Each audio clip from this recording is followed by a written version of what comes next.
Roberta, eu tenho 43 anos de idade e não quero cansar nossos ouvintes, mas eu preciso voltar aos meus 11 anos de idade, que foi quando eu saí da Coreia do Sul, sou natural de Seul, vim junto com meus pais e meu irmão morar no Brasil e tentar a América. O sonho do meu pai era tentar a América do Sul, eu costumo brincar.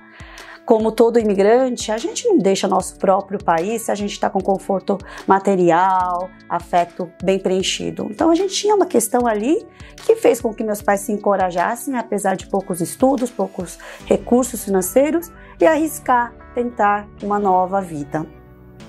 Começamos a trabalhar com confecção de roupas, colocar botão, reforçar costura de calça jeans, depois tivemos restaurantes, depois tivemos confecção de roupa como produto inteiro.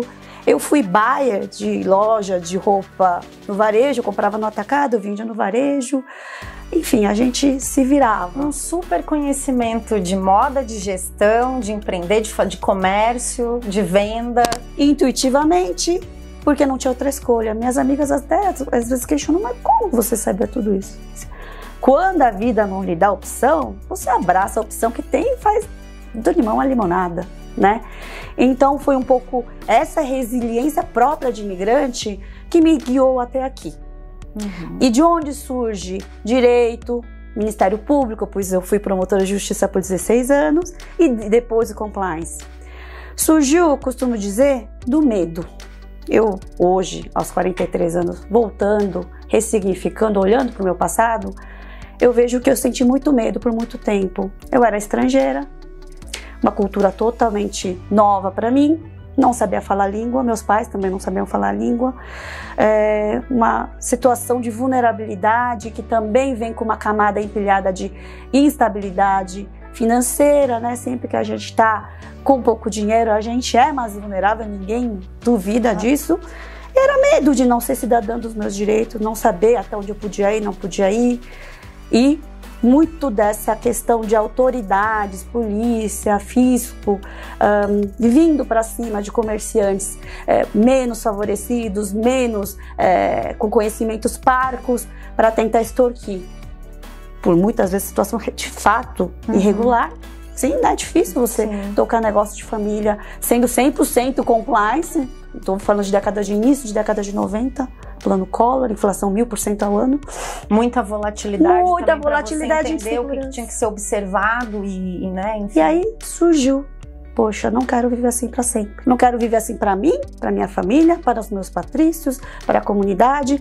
E uma vontade que era muito genuína de uma menina que só queria não sentir medo, virou uma força de ser coragem, de falar por mim e pelos fracos e oprimidos, eu costumo brincar.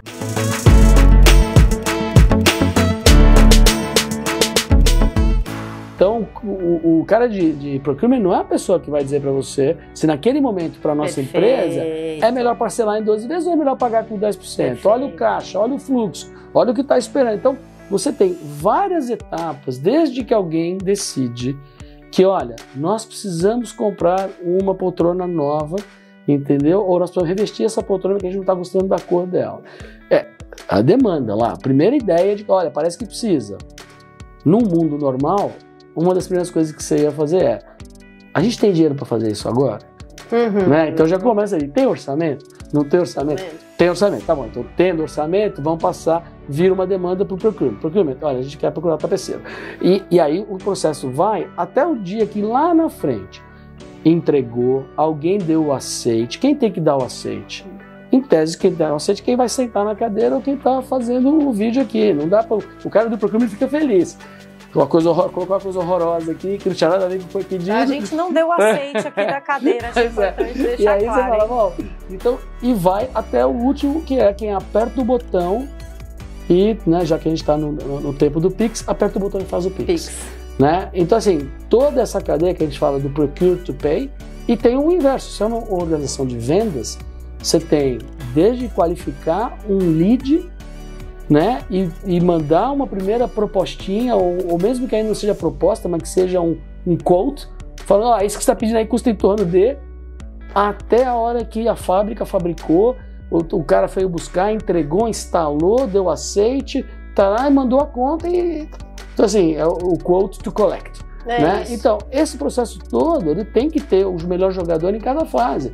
O melhor bloqueador é quem tem que saltar para bloquear, o melhor defensor tem que estar na posição que é mais provável que venha a bola forte, né? Eu vou botar o cara para sacar, aquele que só entra, saca e sai, porque a única coisa que você faz bem feito é sacar. Tem o infeliz que fica de líbero, né? Só tomando bolado o jogo inteiro. Então, assim, você tem que distribuir as funções de acordo com a habilidade e quem é que vai contribuir mais. E no Procure to Pay, no Quote to Collect, nos processos, você deveria ter essa segregação. E a segregação garante também que você gerencia os conflitos de interesse. Perfeito. Né? E que você gerencia que não tenha poder demais na mão de uma pessoa só.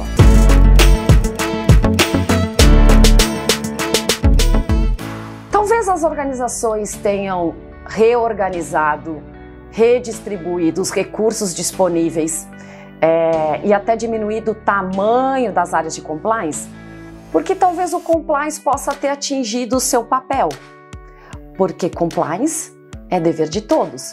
Perfeito. Então, se eu desenvolvo cidadãos, colaboradores da organização A, B, C, eu consegui compartilhar a responsabilidade de cuidar das nossas ações, de cuidar do como com a organização como um todo. Perfeito. Logo, a gente pode sim ter estruturas de compliance enxutas, muito mais como assessoria, muito mais como orientação, muito mais como o papel de captar novas tendências, adaptar processos, discutir com as áreas novos produtos, novas regulamentações. Então, muito mais no papel da colaboração. Mas esse é um lado da resposta. E se for por isso, bravo, bravíssimo, né? Estamos conseguindo construir organizações que entendem que o compliance é papel de todos. Bom, ok, acho que podemos acreditar que uma parte das organizações fizeram isso. Eu sou uma pessoa otimista por natureza. Ok? Mas a parte número 2, de fato, é a que mais me preocupa. Quando a gente passa por uma intempérie na nossa família e que a gente precisa reduzir gastos, budget, porque o budget está curto, a gente começa a cortar o que é supérfluo, aquilo que a gente acha que dá para viver sem. Uhum. Quando as organizações decidem, no momento de crise, de redução orçamentária e de reestruturação, cortar o que dá para viver sem, a escolha é totalmente equivocada. Porque o como a gente vai fazer o negócio, o como a gente vai entregar o nosso produto, o nosso serviço, o como a gente quer que essa empresa seja reconhecida, pelo que essa empresa precisa ser reconhecida, está fundamentado na nossa integridade, nas tomadas de decisão que nos levam a gente seguir, avançar, progredir. Existe sustentabilidade se você não pensa no como? Talvez essa seja a provocação que eu queria fazer. Organizações que decidem reduzir quadro no momento de crise, definitivamente estão abrindo mão do como. O como a gente faz negócio, o como a gente impacta a sociedade e o como a gente gera resultado para o acionista. Então, a reflexão é essa. Roberta, se o compliance é supérfluo, porque ele é descartado, certamente existe uma interpretação ou existe uma limitação da compreensão de qual é a função de estar em compliance, de atuar em compliance dentro das organizações. Então esse é o meu recado aqui.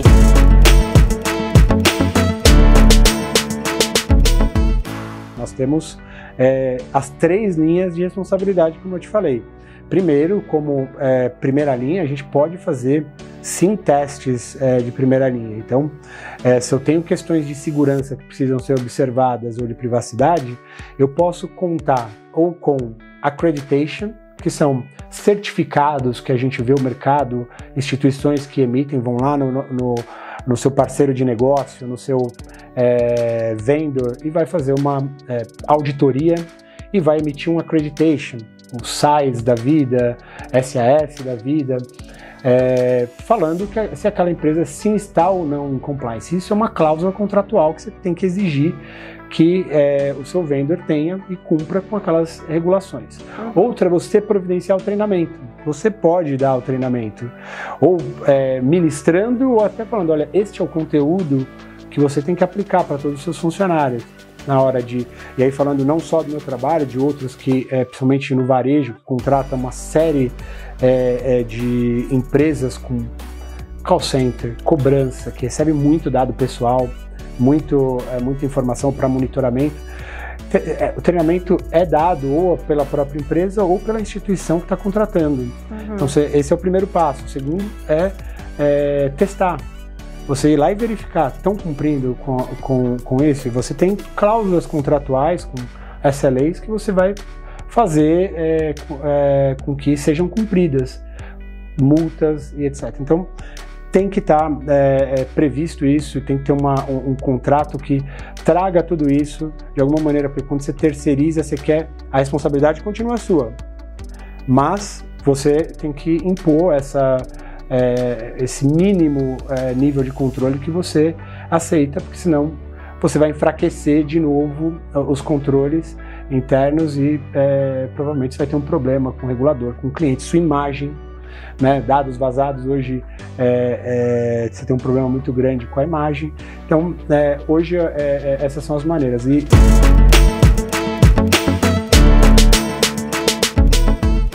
Vale salientar que a atuação do Compliance Officer dentro de uma instituição financeira, ela muitas vezes é confundida com tão somente prevenção à lavagem de dinheiro. O Compliance Officer ele não faz só prevenção à lavagem de dinheiro dentro do banco. Ele faz prevenção à lavagem de dinheiro, ele faz análise reputacional, análise ética, ajuda na construção do código de ética, caso não tenha, da missão, visão e valores, da conscientização e dos treinamentos. Muitas vezes embaixo dessa cadeira você tem até a parte de controles internos e risco operacional, ESG, até DPO. E por vezes eu já ouvi o mercado falar que o Compliance Officer de instituição financeira ele é tão somente o cara da lupa da investigação com âmbito de prevenção à lavagem de dinheiro, com cordão umbilical com fraudes. Não é essa a realidade. Dito isto, houve um avanço muito grande no mercado nacional, muito em linha com recomendações internacionais do próprio GAFI. A tão famosa abordagem baseada em risco. É sensacional, gera velocidade, gera qualidade, porque no fim das contas, Roberta, o que eu preciso como instituição financeira? Ter clientes. Perfeito. E além de ter clientes, hoje em dia o cliente não quer esperar 2, 3 dias para a abertura da conta. Quando eu comecei minha carreira de bancário, que foi em área comercial e não área de compliance, a gente dava o quê? 2, 3 dias para a abertura de uma conta. Poxa, isso é impossível hoje. Você dava um cartão temporário para o seu cliente para fazer toda uma análise, um pequeno limite, assim por diante. Hoje em dia não, é quase que on demand, é ali. E qual que é a briga que existe hoje em dia? Qual ícone é mais bonitinho no seu mobile? E o que significa esse bonitinho? Que tem mais qualidade e segurança, né? Então, o que vai diferenciar? É a velocidade, é a qualidade e, acima de tudo, a confiança entre o cliente e a instituição financeira.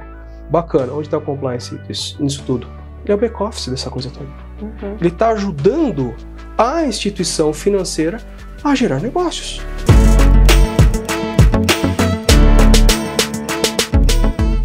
Vamos logo desfazer alguns mitos. O COAF não investiga, não é órgão de investigação. Há até uma referência, para aqueles que forem se aprofundar mais, há até uma referência, ou a palavra, ou ao substantivo investigação, ou ao verbo investigar, na exposição de motivos, a 692 do Ministério da Justiça de 96, mas, que era a exposição de motivos da proposição que viraria a Lei 9.613 de 98. Mas essa referência, se vocês olharem com cuidado, vocês vão ver que é uma referência lato sensu.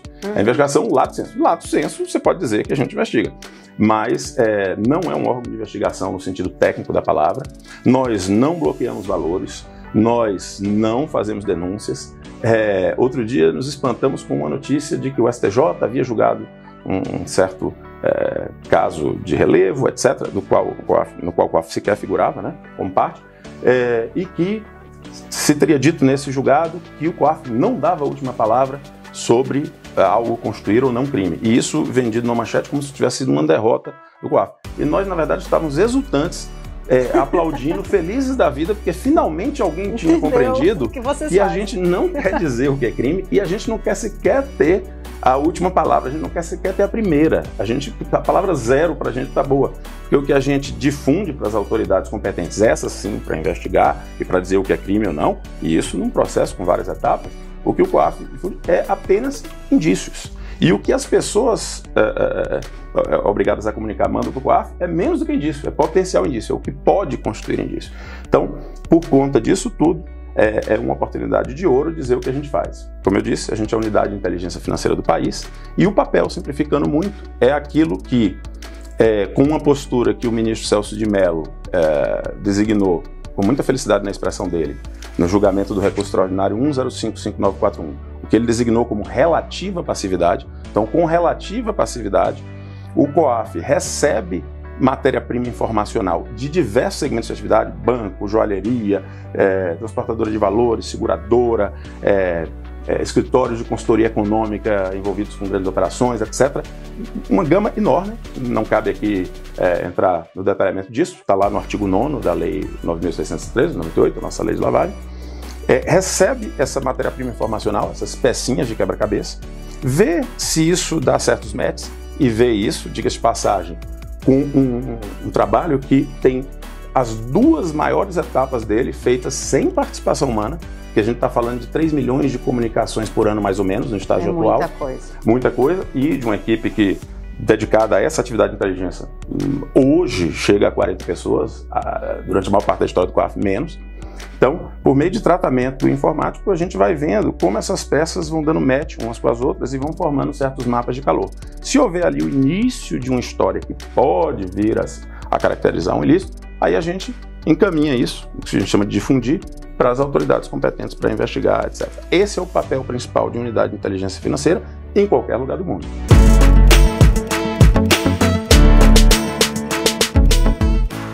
Observar esse ambiente extremamente desafiador, extremamente complexo, regulado no nível, no limite que precisamos de advogados. Então, olhando para a organização, eu sou advogada, mas tendo passado por outros níveis operacionais e dentro de empresas como a Accenture, a gente não pode ficar longe do negócio. Eu sei que é um grande desafio. Não posso ficar só pensando em defender, independente se está certo ou errado. Não, e também eu não posso só contratar o meu escritório de advocacia e entregar tudo.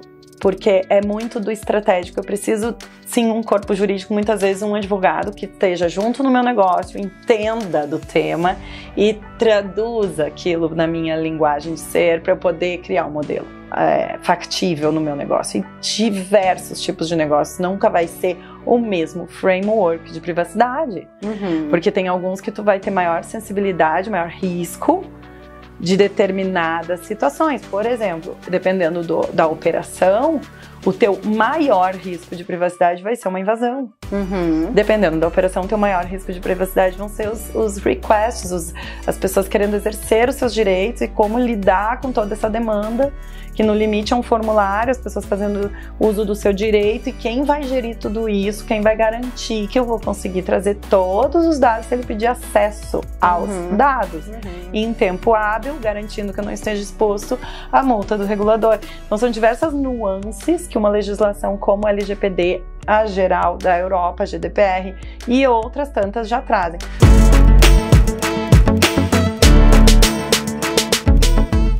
Se a gente falasse nos anos 80, 90 um pouco, a pessoa ser importante ou ela ser sábia era uma pessoa ocupada, né? Então ela nunca tinha tempo para nada, ela sempre estava trabalhando. Você chamava para as férias, eu não tenho tempo para as férias, eu chamava para sair, não tenho tempo para sair, né? Vamos tomar um chopp, não tenho tempo, porque, nossa, aquela pessoa é importante, ela está sempre ocupada.